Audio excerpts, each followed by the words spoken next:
The purpose of Wealth Talk is to educate, inform, and hopefully entertain you on the subject of building your wealth.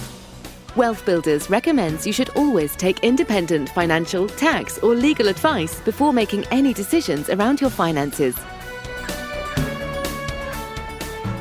Welcome to episode 106 of Wealth Talk. My name's Christian Rodwell, the Membership Director for WealthBuilders, and I'm joined today by our founder, Mr. Kevin Whelan. Hi, Kevin. Hello, Chris. Good to be with you again. And I think we've got an old friend in our midst today. We have indeed. We have WealthBuilders SSAS Director Paul Brooks joining us again. Long-awaited return from Paul. So we'll be listening to Paul in a very short moment. But before we do that, we've been busy again this week, Kevin, haven't we, working on the launch of the WealthBuilders Academy, which is coming up next month in June. So it's looking great. We're so excited about all of the new content that we will be adding, and we're hosting a webinar. So if you'd like to join us on Thursday, the 3rd of June, and have a look inside the WealthBuilders Academy, we'll be walking you through the 9-step recurring revenue roadmap. And if you're an entrepreneurial employee or a business owner and you want to build more wealth and become financially independent within 5 years, then do join us and we will show you our holistic process to create multiple streams of income. Wow. Okay. It sounds like you've nailed that one, Chris. Well, we better let people know where they can join us. So head over to wealthbuilders.co.uk/academy launch, all one word, and you can register your place on the webinar 3rd of June starting at 7:30 p.m. Yeah, good thing to mention about the rename, Chris. Partly, I think it's because as we share our complete obsession about how to improve the financial plight of our members. We're so completely immersed in this process to make people wealthy. We can see there's not just our own content, but there's some great external content, isn't there? Some great people that we've built a sort of big black book, not a little black book, of just outstanding people over the last decade or so. And so gradually we'll be introducing an academy feel, which isn't all going to be the IP of myself and Chris. So, there's going to be other people who will share some content over time. We'll be curating some just brilliant content. And you'll see, I suppose, a more rounded, continue the holistic theme, but we'll be doing our damnedest to bring huge value or a reduced cost or some extra thinking and dynamics into the wealth building process. So it becomes, hopefully, just the best impartial, holistic wealth building process there is out there, whichever country you're in. Yeah. And, we put so much effort into the support that we offer. We really do want to be there to hold your hand every step of the way. So it's a really easy to follow process. It reduces overwhelm. I know, Kevin, we've talked about in previous episodes, people just not knowing where to begin, who to trust. There's so much information out there. So we really try and lay out the process so that anybody can follow that and see progress, within the first 90 days and then within the first 12 months be turning wheels and generating recurring income. Yeah. And while we never preach get rich quick, we never do that. We think it's a 3 to 7 year process, but actually we heard last week, didn't we, in the last episode, Paul Ambler, 18 months, So everybody goes at a different pace and we don't judge that because everybody starts with a different level of knowledge already, different level of financial leverage they can bring to the table, and of course, a different level of time.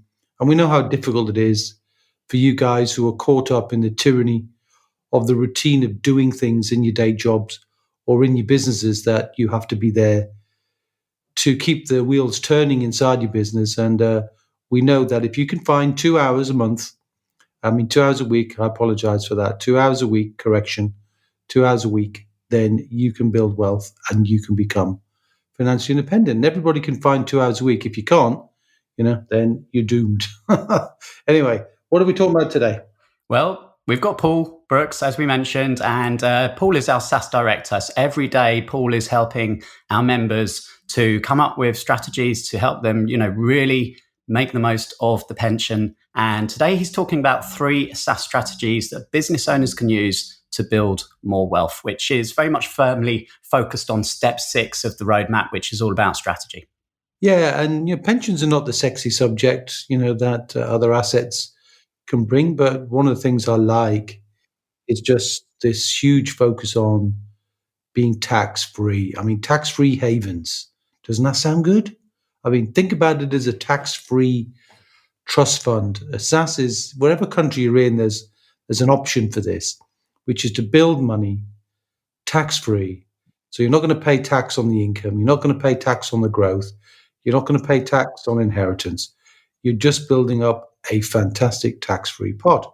Why would you not do that, given every country is going to have to increase the level of overall taxes to pay for the cost of the pandemic and the protection of lives and the protection of livelihoods that countries work so hard to do?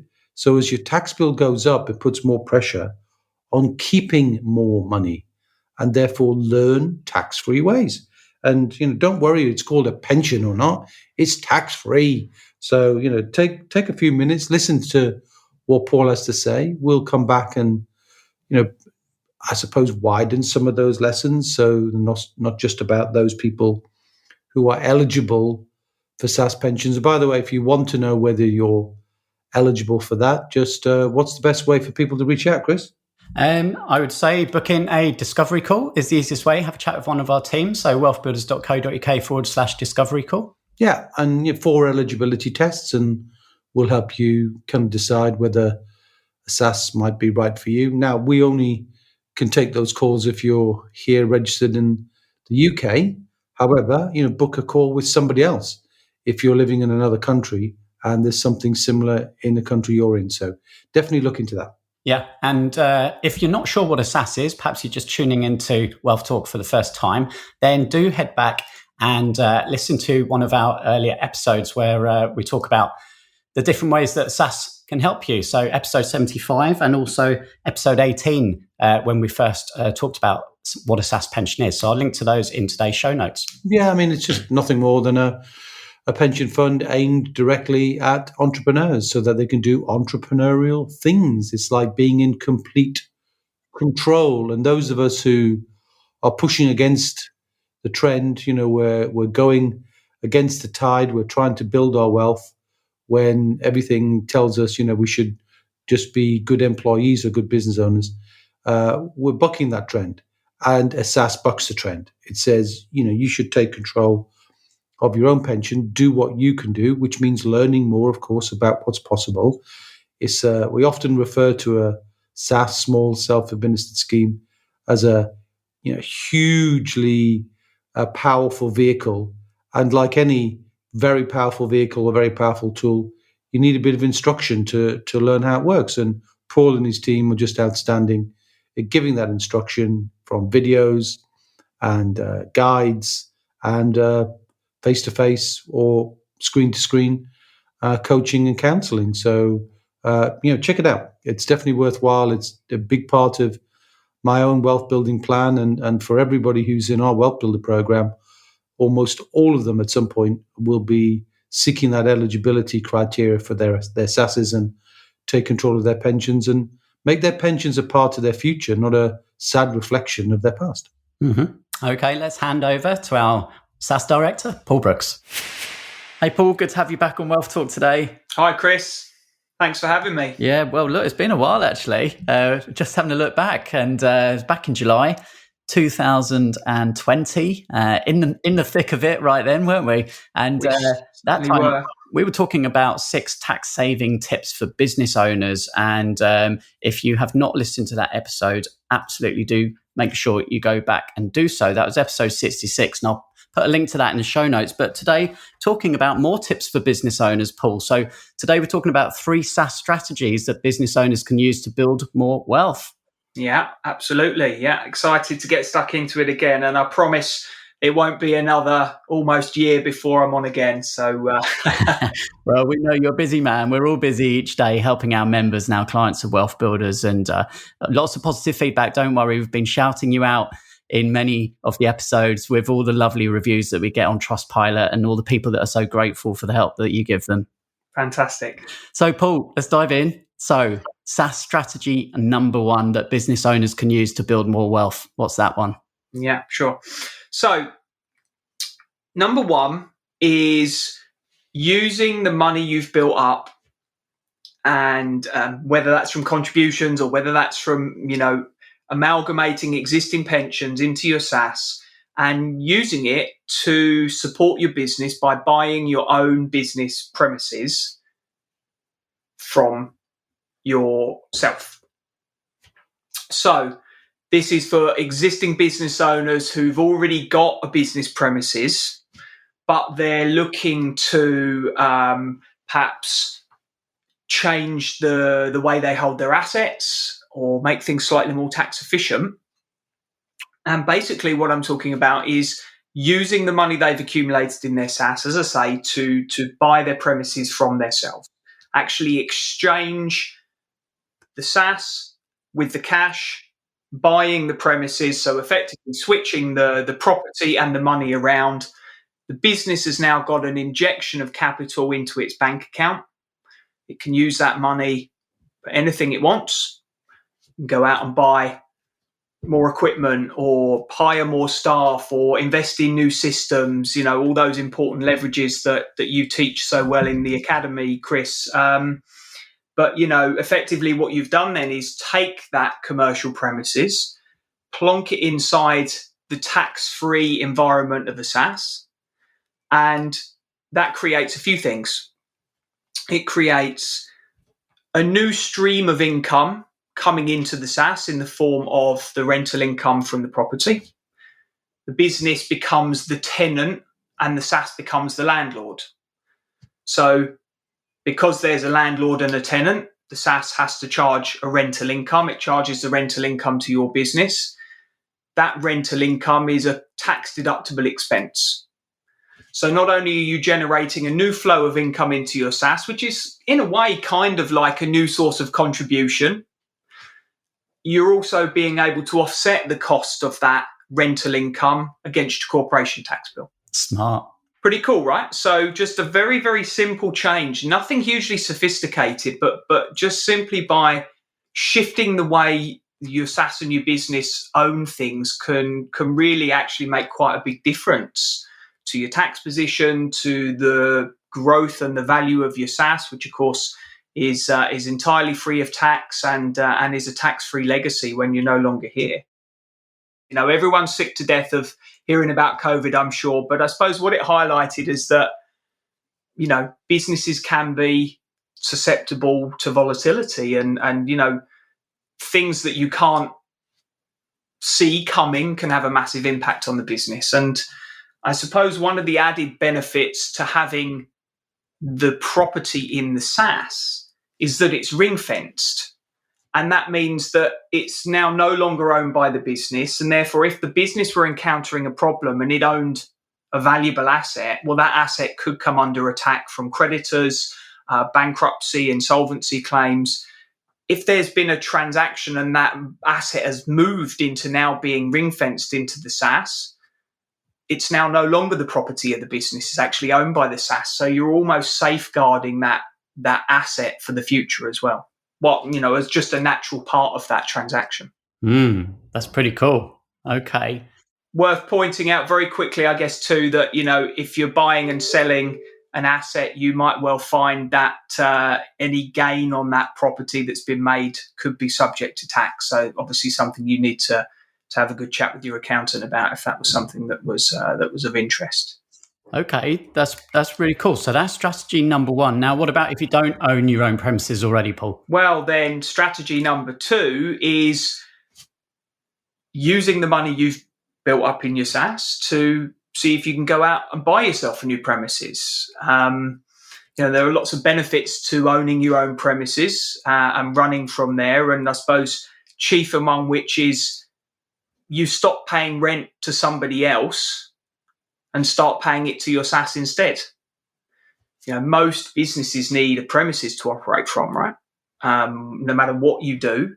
And therefore, the chances are you're probably renting somewhere at the moment if you don't own.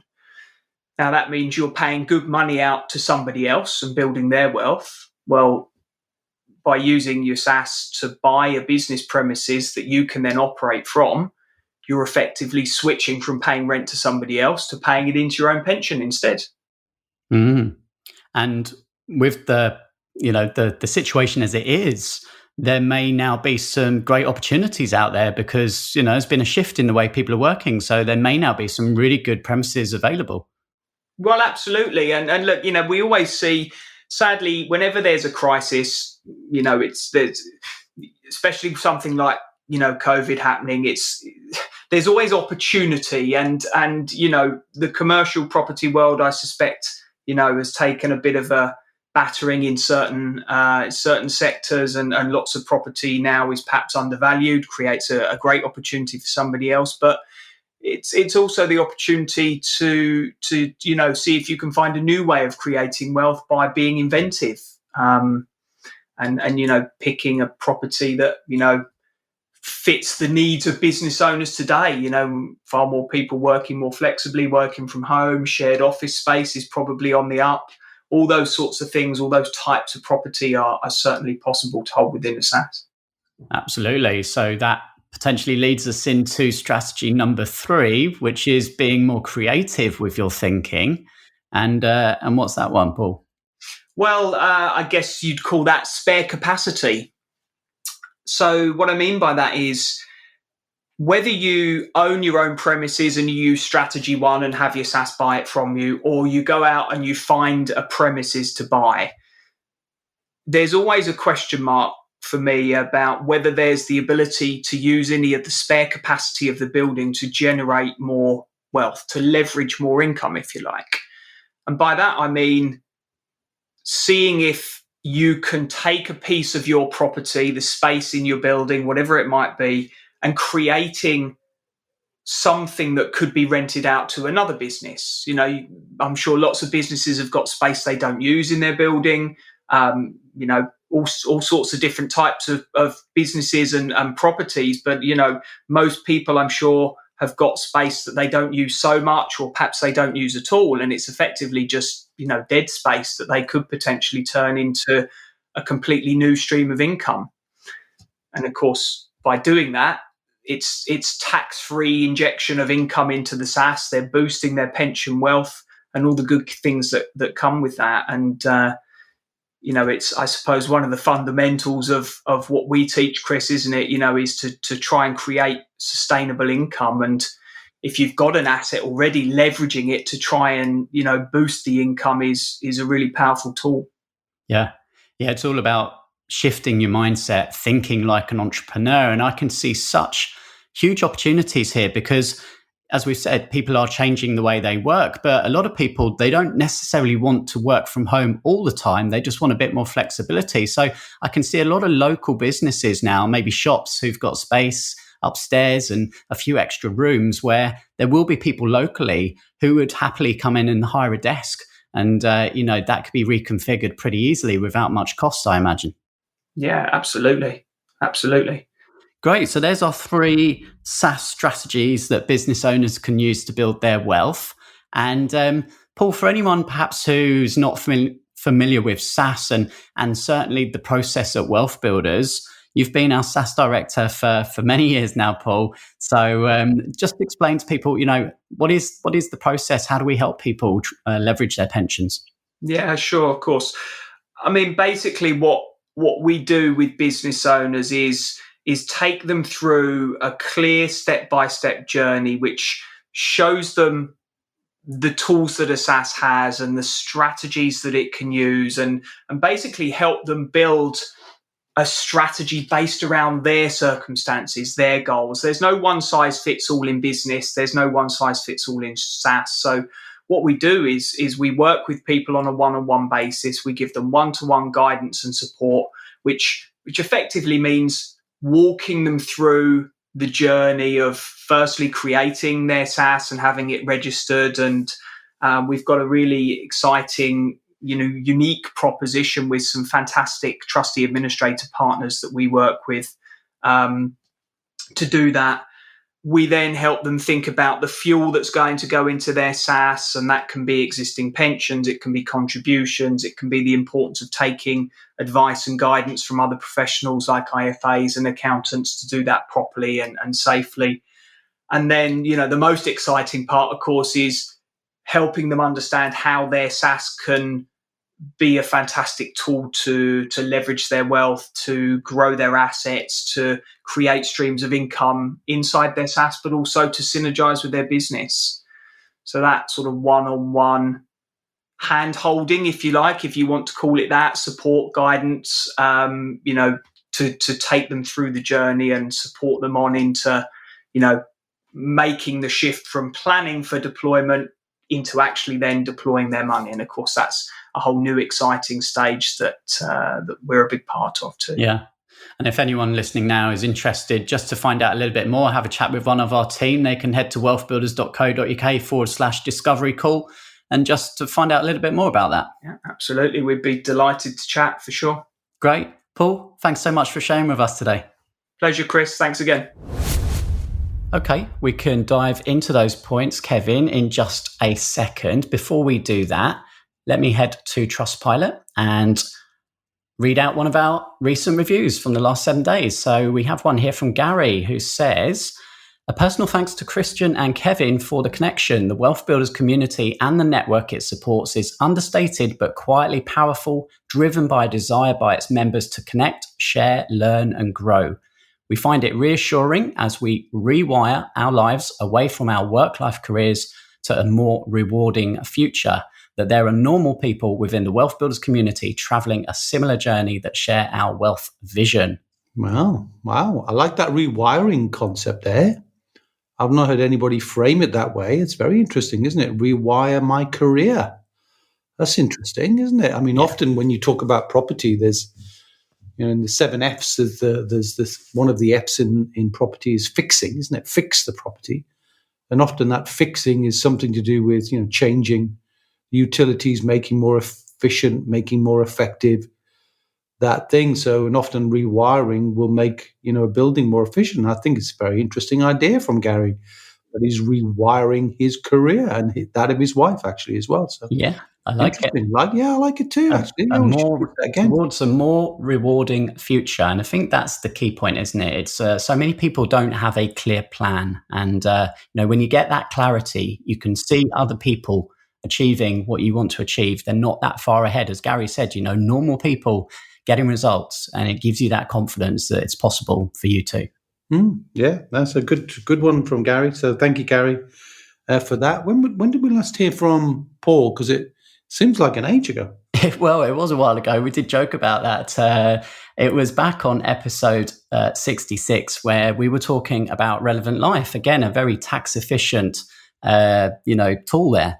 Well, Relevant Life, look, the terminology in wealth is kind of speaking a new language. When you want to enjoy a journey, if you want to go to France or Italy or Spain, excuse me, or anywhere, it's always good to have a smattering of the language, because it just, lets people know that you're participating, you're learning, and you're willing to engage. You're taking the journey seriously. In wealth, it's no different. So SSAS is a piece of language. Relevant Life is a piece of language. It's inappropriate or badly chosen language, but it's kind of legal accuracy, not ease of understanding here. So Relevant Life is just another powerful tool in the hands of a business owner. Kind of says this: if you know you're not wealthy yet, but you're planning to be, one of the ways to make sure that your family would be wealthy, there'd be enough income flowing in so you could fuel the life that you'd planned for them, is to have a life insurance policy. Now, not to worry about our demise, but to say, well, you are currently driving the assets. If you can't drive the assets anymore, why not have life cover to essentially replace the assets you're trying to build? And if you value that, and not for me to say whether you value life cover or not in your situation, but if you do, then why would you pay for that policy with after-tax money?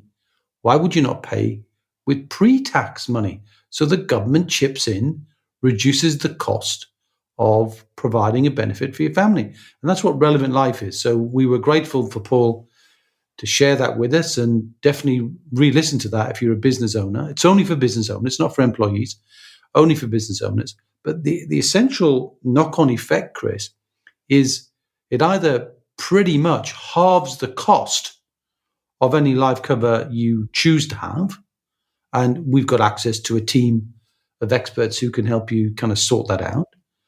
Or instead of halving the cost, you could double the benefit. So instead of having a few 100,000, you could have several 100,000.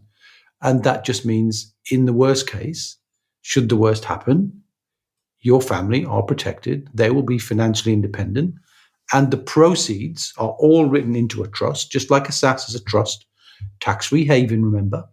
Then that proceeds, or the proceeds, should a payment be made, would be paid into a trust fund completely free of tax. So it's just good stuff to learn. I said earlier on that tax and keeping money, tax is an all-pervasive challenge. It's a brake on our money. It reduces the amount of money we keep. And while we've got to pay our taxes, of course, but it makes sense to become tax savvy and find ways to reduce the cost of our tax and improve the retention of our money with which we plant those seeds and we build more wealth. And this is just true as a wealth builder. This is what we do, is we find ways to reduce our costs and ways to increase our revenue and ways to actually enjoy the journey, Chris, which is just as important, isn't it? Because, while the language can be sometimes dour and grey and opaque, what we're trying to bring is a sense of, well, what this means to you, and to fire your life to give you some ideas that you can use to do something very seriously different about building wealth for you, for your family, and for future generations. And I'm very passionate about this subject. And if you're not a business owner, Kevin, obviously, the SaaS strategy is for business owners. If you're not a business owner and you have a pension, what are some of the first things that you could be doing just to try and, make more out of what you already have? Yeah, that's a good question, Chris. And we know that many of our Wealth Builder members are trying to break free of that time for money trap in employment. Nothing wrong with employment. We know that it's a pathway to play on a team, work for a team, and build more knowledge and skill. But turning to the pension question, I would say the number one strategy that anybody should follow when they've got a pension of any kind, particularly if it's invested in the tradition of the stock market where you have no control, all you're really doing is investing in the future profits of big companies. And, they have a history of providing long-term reasonable returns, 5-6% probably, in the long term when you iron out booms and bumps and all that sort of thing. Trust me, I'm an economist. That's, I can speak for these numbers. I'm a keen enthusiast of economic history. And while it's more volatile than it's ever been before, it's reasonable to expect 5-6% over the long term. Now, if you know that that's what you're going to get over the long term, back to the tax being a brake on your money, the big brake or the cost that people overlook, I think, in pensions is the charges they pay. And we're very passionate about trying to bring low-cost charges, low cost, because ultimately there is no evidence at all, no consistent evidence at all, I say it again, none, that says if you pay higher fees, you get a better return. There's no correlation to this at all. The opposite is true. The lower your fees, the bigger your return, because you're keeping more of your money. And one of the challenges with this is because the whole market of pensions is what we call an intermediated market. It's almost always somebody's in the middle providing a service. And that service historically has been provided in a higher touch environment, when it was people talking to people talking to their broker, people choosing funds. Now with the use of technology, the cost of investing is being driven down, but unfortunately, that has not been transferred automatically to the lives of people holding pensions here in the UK, and I'm sure in other countries too. So I would just say, drive your costs down, use technology. There's plenty of places, and again, you can make contact with us, have a discovery call. We can show you how you can dramatically cut the costs of your funds. And the big thing, Chris, is a 1% for the average pension owner in the UK.